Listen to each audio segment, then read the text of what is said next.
Africa Guard ye kenyeriye barakɛda ye n'a bɛ Bamako Jikɔrɔni ACI kin kɔnɔ. Africa Guard bɛ lakana baara minnu kɛ olu de ye ka sow kɔlɔsi n'u yɛrɛ ka lakanatigiw ye, ka video surveillance bila sow kɔnɔ walasa ka mɔgɔ juguw kɔlɔsi ani k'u dɔn. A bɛ degeliw kɛ lakana baaraw la ani ni tasuma donna yɔrɔ min fana a bɛ lakana sabati ye. Dama Konte ye Africa Guard baarakɛda ɲɛma ye. U ye lakana sabati yɔrɔ minnu na Bamako u ka baara hokumu kɔnɔ a bɛ ɲɛfɔli kɛ dɔw kan. Kabala station de pompage an de kɛra entreprise fɔlɔfɔlɔ ye depuis a baara bɛ daminɛ waati min na an de y'a baara sécuriser fo ka taa a baara ban pewu fo ka taa fɔ ko ka ji distribuer Bamako bɛɛ an tun b'o fanga la. Après an bɛ le Nil la le restaurant le Nil ONG dɔ fana bɛ yen u b'a fɔ EPA Mali an bɛ yen nɔ. Baarakɛminɛn minnu bɛ Africa Guard bolo kan nin waati na Mamadu Kawu Yaresi bɛ dɔ fɔ u kan ale ye ingénieur ye Africa Guard baarakɛda in na.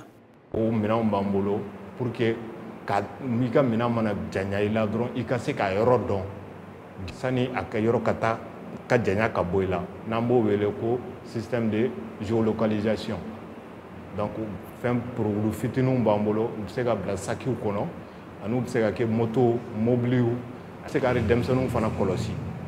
An bɛ don min na bi mɔgɔlankolon ka ca mɔgɔ bɛ se ka i den ta ka taa n'a ye yɔrɔ dɔ la ou bien ka fɛngɛ donc olu façon an bɛ se ka intervenir olu fana la. Namusatu Dosso ye jagokɛla ye Africa Guard baarakɛda in kɔnɔ n'a bɛ wele agent commercial. Nin ye Julien Parbal que les agents de sécurité mɔgɔ bɛ min don donc o n'u o contract nin fana o ye donc min bɛ agent de sécurité dɛmɛ en cas d'introduction des individus mal intentionnés. Mamadou Bagayoko ye dutigi ye a nana Africa Guard ka baara ɲini walasa a ka so ka lakana. Donc sisan nɔ ne mago bɛ waleya mun na u ka taa ka yɔrɔ lajɛ gardien mun ka kan ni ka yɔrɔ ye u ka to k'u lajɛ ka na k'u fɔ ɲɛna don n'a nataw la. Dama Konte nana ka jira k'u ka baara in kɔnɔ u ni Mali lakana minisiri so bɛna baara kɛ ɲɔgɔn fɛ wa k'u ka baara in taabolo bɛnna minisiri ma. Ministère yɛrɛ y'a jira k'a fɔ ko vraiment ko an ye jeunes minnu ye courage b'an na kojugu et an ka farin kojugu.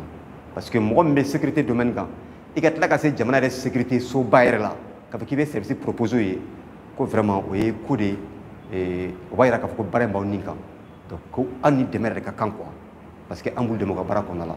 Africa Guard baarakɛda in bɛ sen kan kabini san 2008 la mɔgɔ 7 bɛ baara k'a kɔnɔ mɔgɔ 17 wɛrɛ bɛ baara kɛ a bolo kan yɔrɔ wɛrɛw la a ka lakana baara hokumu kɔnɔ.